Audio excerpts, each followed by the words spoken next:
In CIST 2611, on Chapter 5, we'll look at firewall fundamentals. So our learning objective for this chapter is to describe the fundamental functions performed by firewalls, the common firewall technologies, and the elements of a firewall implementation and configuration. Key concepts that we will cover in Chapter 5 include understanding firewalls. So we're going to define firewalls and what are the core functions of a firewall, how the firewall acts as a barrier between trusted internal internet and untrusted external internet. We're going to look at the different types of firewalls. These include the small office, home office, host-based software firewalls, commercial software firewalls, and also hardware and appliance firewalls.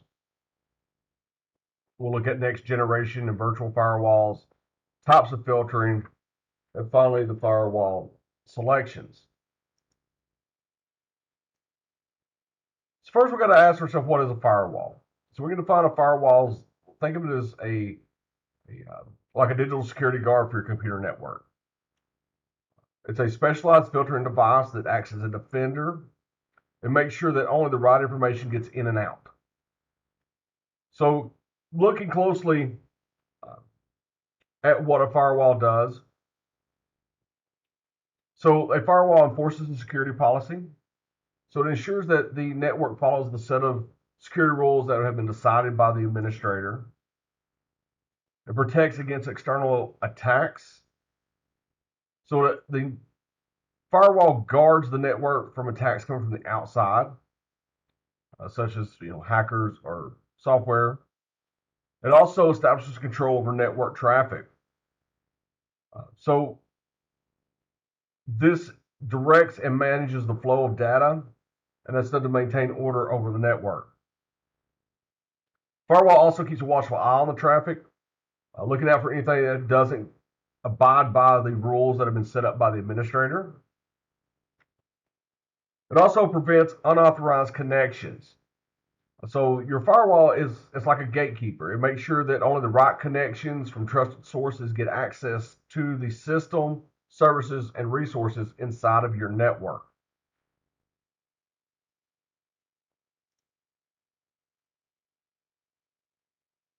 Now, looking a little deeper at how a firewall operates and the guiding principles behind their behavior, we're going to look at the security policy. That is your foundation.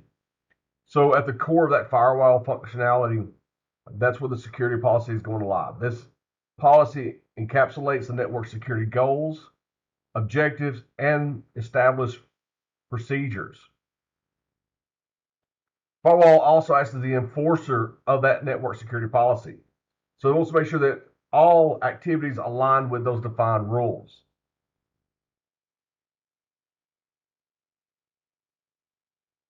The firewall will also work as a filtering mechanism. So what it does, it examines incoming packets and it compares those against the predefined set of exception rules. So if the packet matches an allowed rule, that packet's allowed to continue on to its destination. If it matches a deny rule, then it is going to be dropped.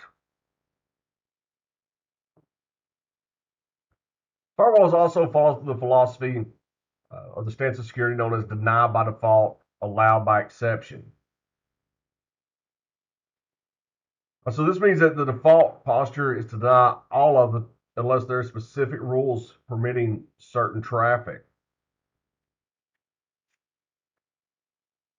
Now, think of that deny all rule as being the ultimate safeguard. So filtered rules there, they operate as an exception to that deny all principle.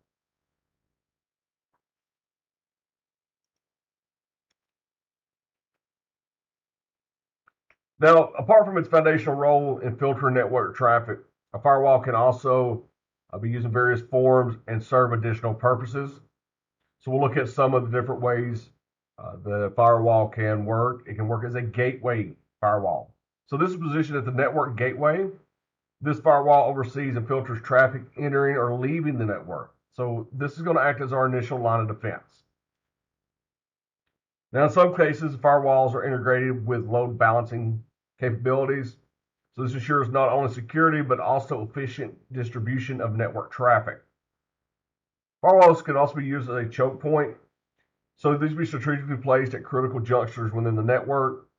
That choke point firewall monitors and controls the traffic flow, and it becomes a central enforcement point. A screening router, now while normally this is primarily a router, it can incorporate firewall functionalities as well. So it examines packets and determines if they're uh, determines what their fate is, whether they're going to be allowed or dropped based on those predefined rules. Now, a transparent proxy or inline proxy, uh, these operate transparently to users. So this firewall proxy intercepts and filters requests, and it enhances security without requiring user awareness. Segmentation firewalls. Now, firewalls can be employed to create segmented areas within a network. This enhances control and security by isolating different sections. Now, there are limitations to a firewall, so we need to recognize what those limitations are. So the firewall focuses on traffic filtering, but they do not inherently authenticate the identity of systems connected to that device.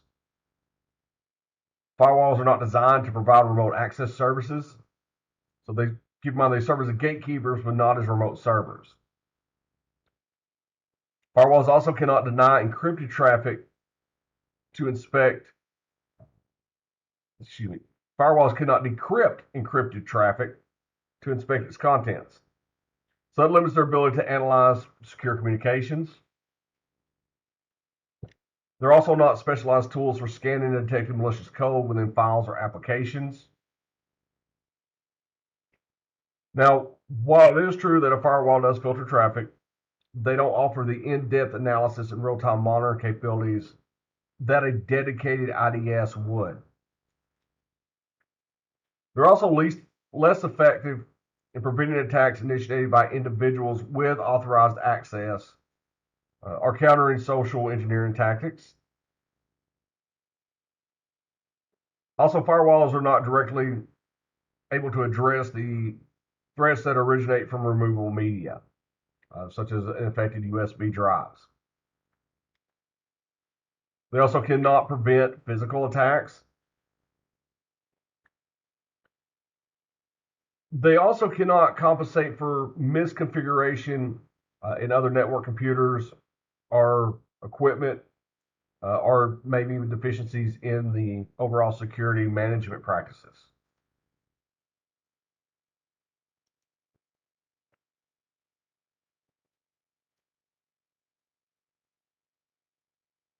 Why do we need a firewall? First of all, we can say that computers and networks are frequently online all the time, so they remain connected to the internet around the clock. That makes them susceptible to constant scrutiny. Those public IP addresses are probed and scanned within a minute of being assigned. So that's something that will highlight the urgency of having immediate protection. Malicious programs operate swiftly and they're automatically scanning and launching attacks. So a firewall acts as a barrier against these automated threats. Firewall can also be used to prevent abuse or misuse. So it acts as a proactive tool, preventing the abuse or misuse of land resources by unauthorized individuals. They also provide an important defense against potential threats that originate from within the network segments of a private infrastructure or your private network. Now, host firewalls not only shield individual hosts, but they also contribute to safeguarding the entire network from potential threats that originate from those hosts.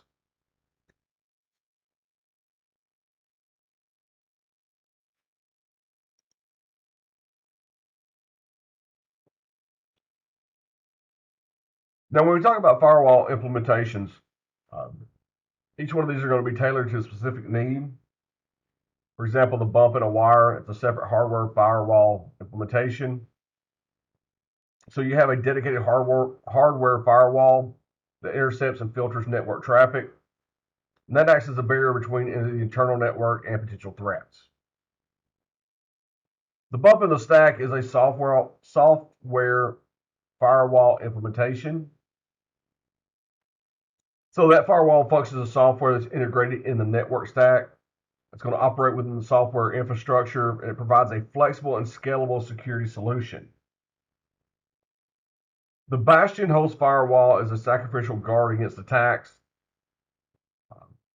So it's going to take the brunt of those attacks.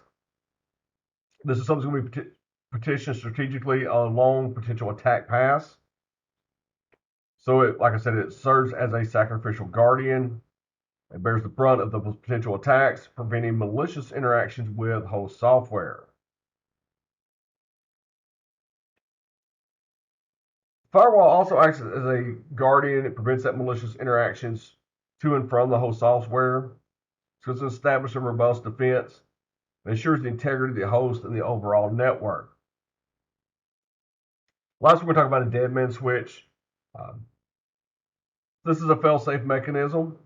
It ensures that if the firewall encounters a failure or goes offline, that connection that it was filtering is also terminated.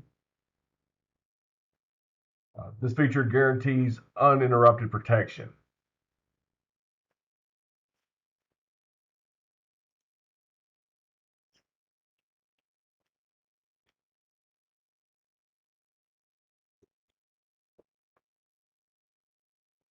Some other things that a firewall does is it screens and filters traffic.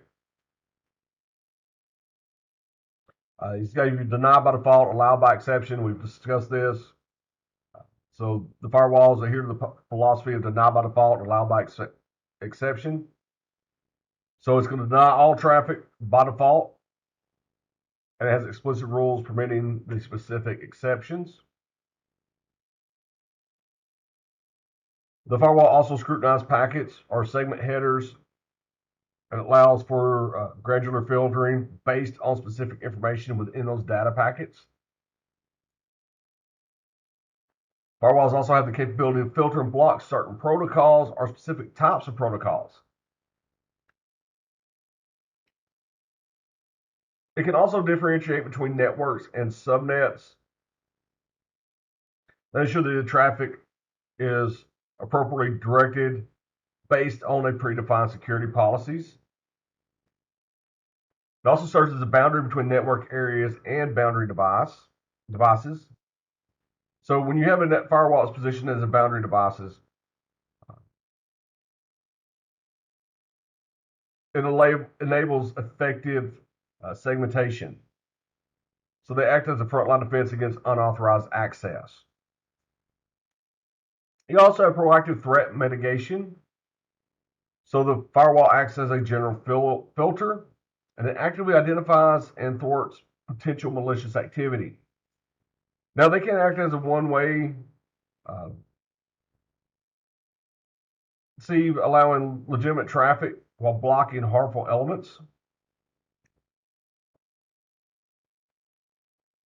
They also have support for inbound authorized connections, such as a VPN. This is going to ensure secure access for those authorized users. Some additional firewall capabilities include port forwarding services. So with this, it directs external requests to specific ports on the internal servers or devices. It allows for controlled access. Firewalls can also manage and control traffic. So in this, they can ensure an efficient flow and make sure that the adherence to the security policies is followed with the network traffic. Firewalls can also block or filter outbound traffic. So this prevents potentially malicious data from leaving the network. Firewalls can also filter traffic based on content or encryption characteristics. Now this provides granular control over the types of data that's allowed or restricted. The basic proxy functions are enhancing privacy and security. So they may perform basic proxy functions, acting as intermediaries between users and the internet to enhance those privacy and security. Firewalls can also perform address conservation through the use of address conversion or translation systems.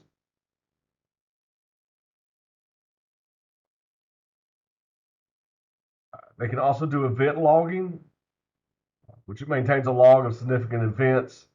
That provides administrators with a comprehensive record of activities and potential security incidents. So now we'll look at some types of firewalls. We'll look at personal software firewalls, commercial firewalls, personal hardware firewalls, and commercial hardware firewalls. First off, the personal software firewall is a user-centric protection. So this is something that's designed for the individual user. The personal software firewalls, there are applications that run on individual devices, and it offers protection against unauthorized access and potential threats. Our commercial software firewalls are business-grade security solutions. These are tailored for organizational uses. They provide enhanced security features and are designed to safeguard the network and systems of businesses and enterprises. The personal hardware firewall is a device-based network defense, so it operates at the hardware level. These are standalone devices that provide network security for individual users, and it offers an additional layer of defense beyond the software solutions. Or commercial hardware firewalls, these are engineered for large-scale development, large-scale deployment within enterprises. Commercial hardware firewalls, they are robust devices. They're designed to protect the entire networks to ensure a comprehensive security measure.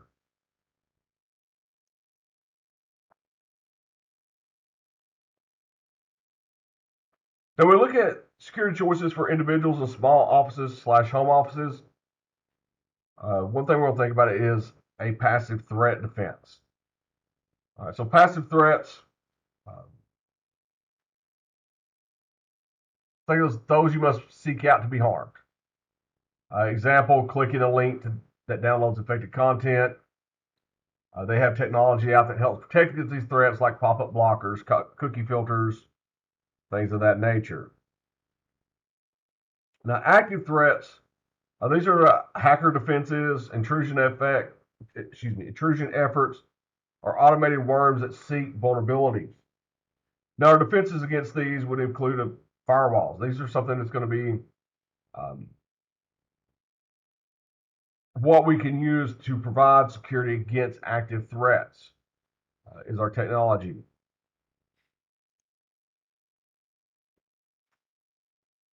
Now, native firewalls of the operating system, examples are the Windows Defender firewall, Linux IP chains, IP tables, PF, NetFilter. There's a lot of those that are distributed with Linux. So these are built in protection in the operating system. The advantage of these is they utilize inherent security features of that operating system and provides a fundamental defense against unauthorized access. Now, they're hosted by the ISP, connected devices, routers, and wireless access points. These have basic filtering tools that employ blacklist techniques to block IP addresses, ports, and protocols.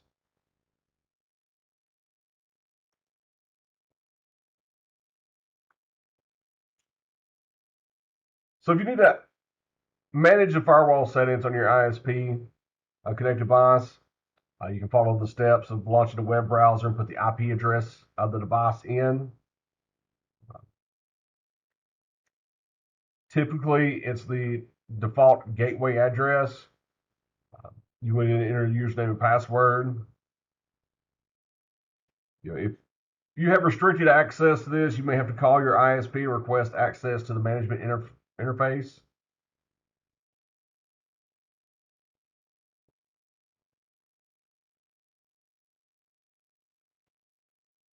You need to consider replacing that device if the ISP access is denied. You may also explore switching to a different ISP provider that may offer you more flexibility.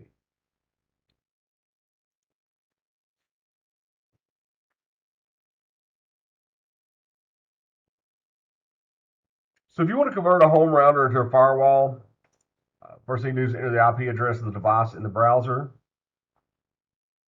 Now, when you look for the IP address, you can go to the Windows. If you're on Windows, you go to Start and you go to Run.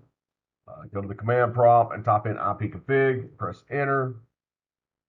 If you're using Linux, you would use ifconfig, so ifconfig for wired systems, or the iwconfig on wireless systems, Linux devices.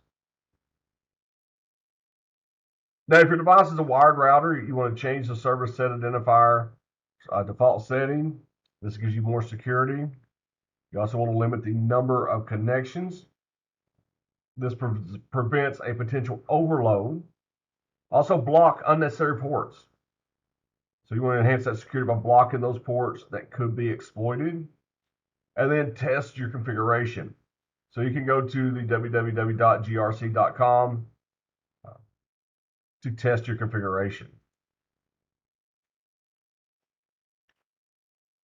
Now, host-based firewalls, they play an important role in safeguarding individual computers and managing the network traffic. So we look at some of their primary uses include the localized protection. So these are designed to protect specific computers on which they are installed. They filter the traffic that passes through the local system, acting as a shield against those potential threats. Now, in certain scenarios, that host-based firewalls can extend their protection to other systems. So, for example, if you have the Windows Internet connection sharing, that allows the computer to act as a gateway and the firewall to filter traffic for connected devices. Now, the host-based firewalls they're often referred to as personal software firewalls when they're installed on individual computers. These firewalls are not solely optimized for filtering, but provide a degree of protection against unauthorized access and malicious activities. Now, they can also provide additional security measures. While they're not as robust as dedicated hardware firewalls, the host software firewalls, they can contribute to a layered security approach. So they're going to add that extra barrier to prevent unauthorized access and protect that sensitive data that's residing on the local machine. They also provide user-friendly configuration. So these personal software firewalls they're going to be very user-friendly and allows the individuals to configure and manage their security settings with ease.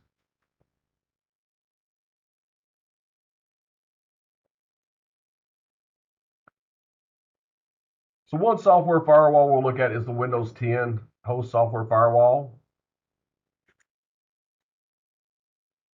The Windows Defender firewall is a robust security solution, and it provides satisfactory security for various environments. It's employed in different settings, in a home network, small office, home offices, and also in mobile configurations.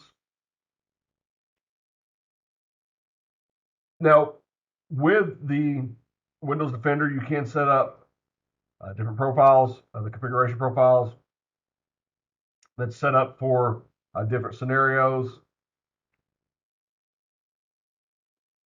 It can also be used for home groups or work groups. So it facilitates the creation of password-protected home groups or work groups. What that does, that allows fostering secure file and printer sharing among those interconnected systems.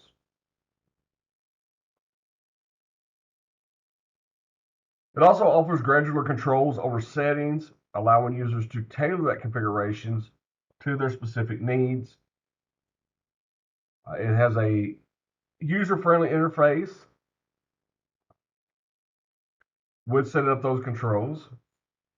Now, also, the Windows 10 firewall also has extensive logging. So this enables users to track and monitor network activities. Now, the purpose of log is it does provide insights into events. So think of this as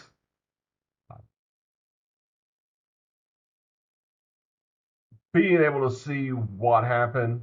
It would be kind of similar to reviewing security camera footage. You can go back in the log and see the insights into those events. Or maybe identify and find a resolution for potential security issues through the logs.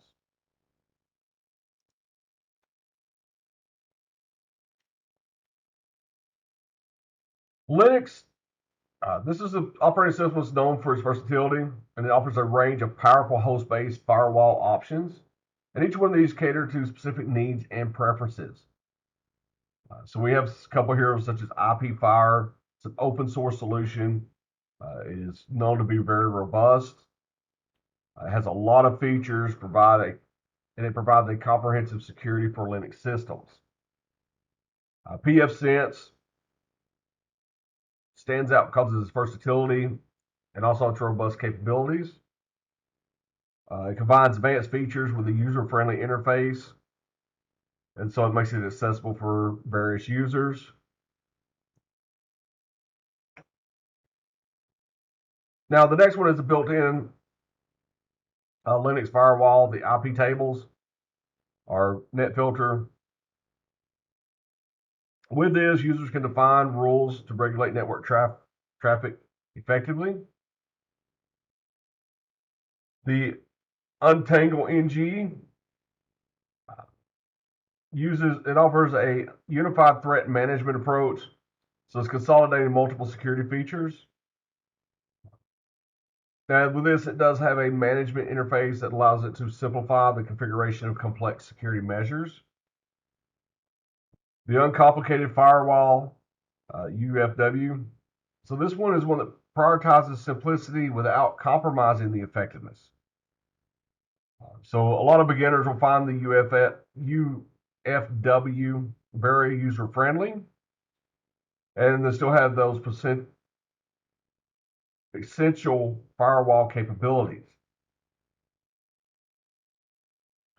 BYOS, this combines routing and firewall functionalities into a single solution.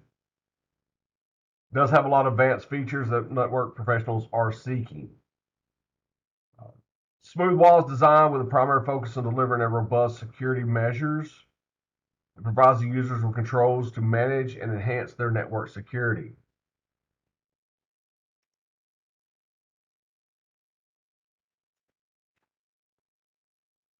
Now, commercial software network firewalls, these are dynamic solutions that operate at the network level. They deliver a robust security services. These firewalls are versatile. Some of them are integrated seamlessly with existing operating systems.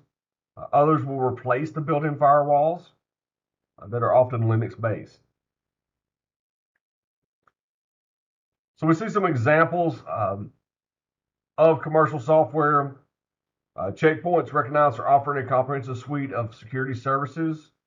It employs multi-layered security measures to safeguard the networks against various threats.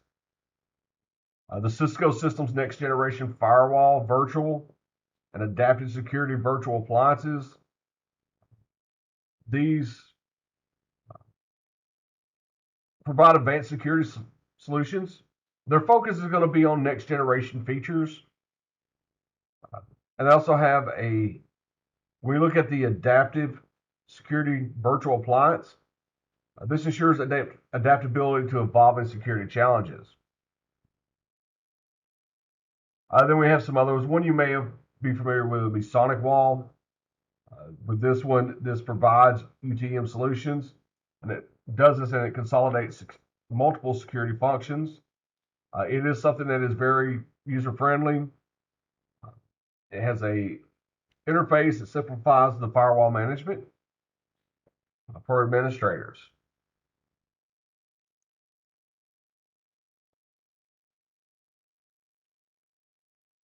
Now, the hardware appliance firewalls, This is a formidable guardian of your network security.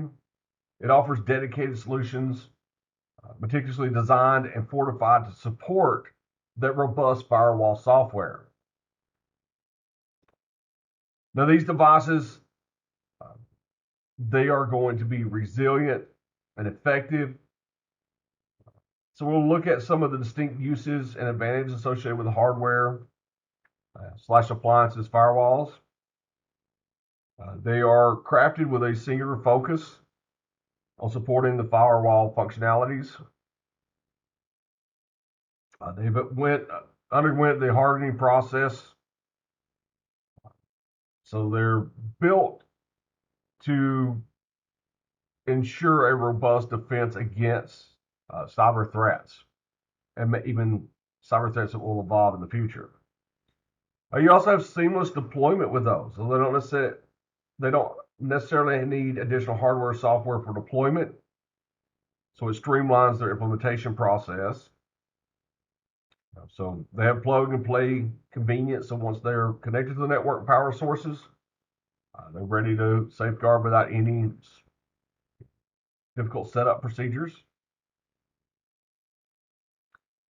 They have dedicated hardware resources that are not shared with other services.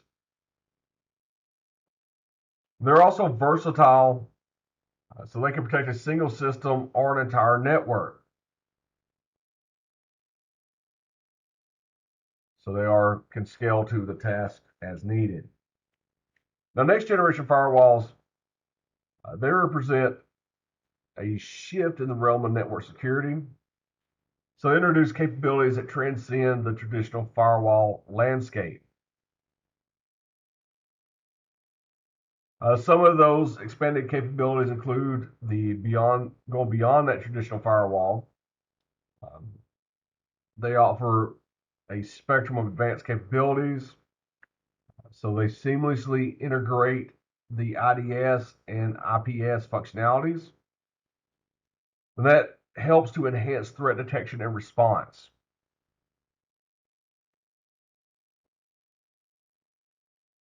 Now, with the next generation, they also offer the third generation of advancements. So it's positioned as a third generation firewall technologies. Uh,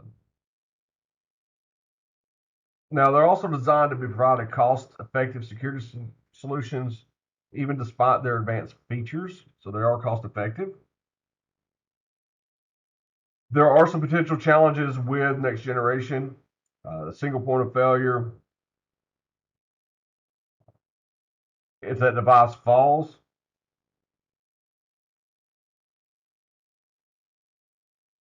they are complicated due to the various services that are offered. And also their deployment, their maintenance, and their log management are more complex with next generation firewalls.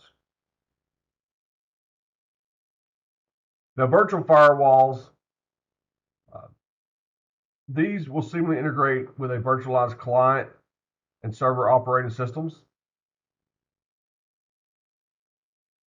They operate within the virtualized space. They extend their filtering services to a broader physical network.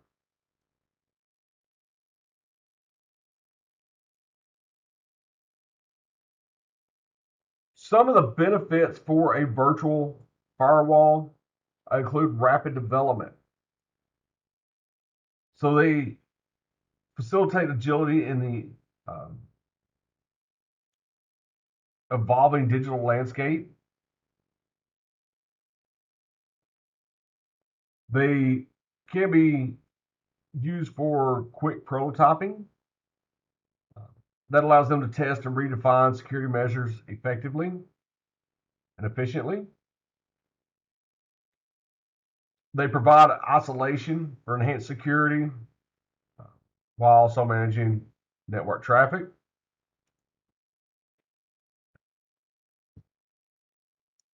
They're also adapted to change, so they can adapt to changing circumstances or evolving threats.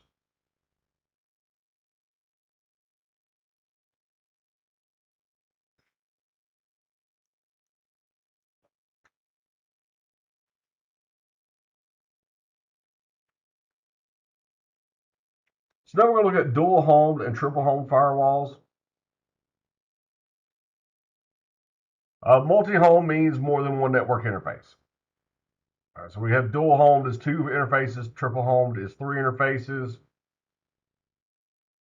With this, it does offer the benefits of multiple interfaces. So each interface is going to can serve as a gateway. So you can isolate segments, subnets, and networks that are connected to it. Now, by segmenting those networks, these firewalls ensure that each electronic domain operates independently, and that minimizes the risk of any lateral movement by anything that's malicious through the network. They also filter traffic, so it prevents unfiltered traffic from leaping from one segment to another in an attempt to bypass that firewall filtering. They also offer scalability and adaptability, so network administrators can craft those configurations that align with the network and optimize those security measures.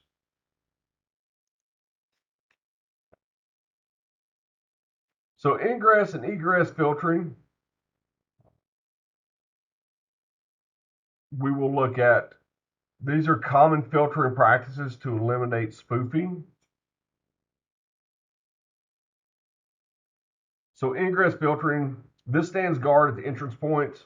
It scrutinizes incoming traffic to try to block the attempts at spoofing.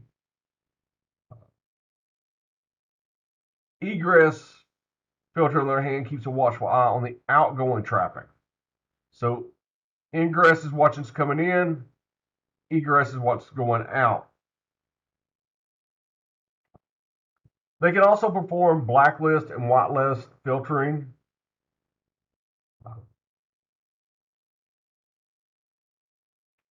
This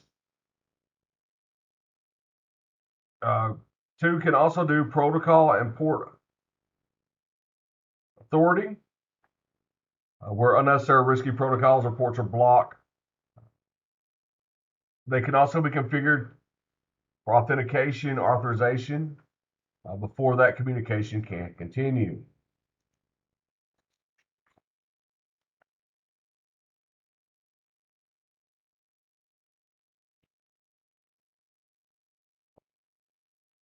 We have a couple of different types of filter we'll look at. Static packet filtering. It looks at incoming and outgoing packets based on the predefined criteria. Those decisions are going to be made by evaluating factors such as the source and destination addresses, ports, and protocol types. Stateful inspection.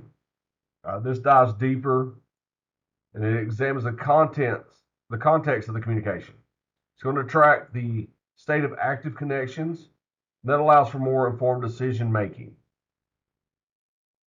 The dynamic packet filtering adjusts its criteria dynamically, and that's to respond to the evolving context of network traffic. Now, NAT plays the role of altering network addresses to shield those internal systems from the direct exposure to the external network. So it masks the internal IP address, and by doing this, NAT adds a layer of security. It reduces the risk of a direct attack. The application proxy stands as the intermediary between the user request and the server's request. So it intercepts and inspects application layer traffic. It looks at the security and safeguards and fortifies those against malicious activities. The circuit proxy protects communication channels between the systems. Content filtering, it examines the content of the data packet, identify and block specific types of content. This adds versatility to the cybersecurity protection.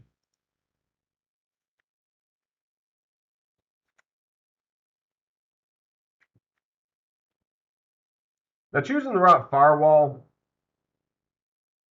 this is a very important task, and you need to consider the following criteria. So you want to evaluate the adherence of the firewall to your industry standards and the recognized security protocols. You want to ensure that firewall is equipped to integrate threat intelligence to make sure that you are protected against any emerging risk. You also look at privilege controls. So you want to look for firewalls that provide granular control over user privileges and access rights. Keep in mind you want to follow the principle of least privilege. So you only want to grant the necessary permissions to users and systems that are needed to do their job. You want a firewall that provides authentication, so you want to prioritize firewalls that support multi-factor authentication. That's going to add in layers of identity verification. You want to look at a firewall that has a comprehensive logging that allows you to get detailed audits of your network activity. You want to choose a firewall that accommodates changes in your network architecture without compromising security. So you want to look for flexibility in configuring security policies that align with your organization's specific needs. Also look at the firewall's performance metrics. You want to consider throughput, capabilities, and latency factors. And then once again, you'll look for scalability. So you want to select a firewall that seamlessly scales to accommodate the growth of your network. So you may look at firewalls with modular architectures, and as your network needs change.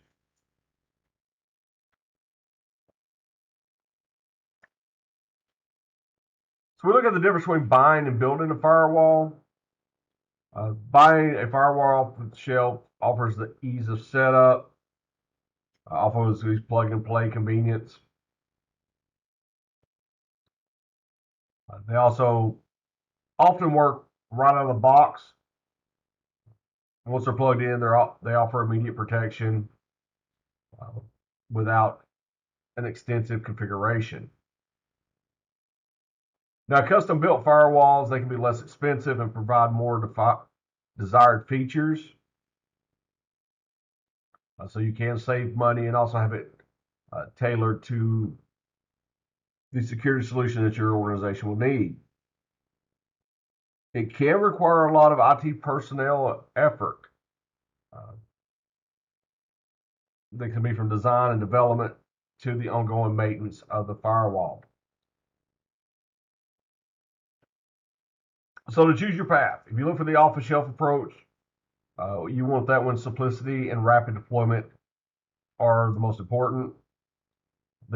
Something that would be ideal for those seeking immediate protection without diving into a lot of setup and a lot of the configuration.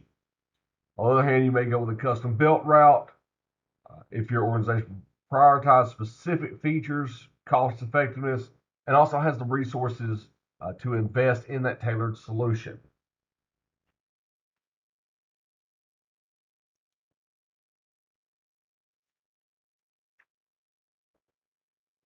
So in this chapter, we've looked at what a firewall is and how it works.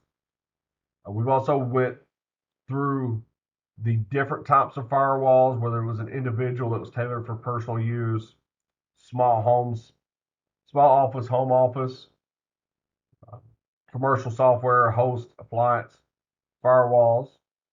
We've looked at next generation and virtual firewalls, the different types of filtering, and also firewall selection, whether it be off the shelf or a custom built firewall.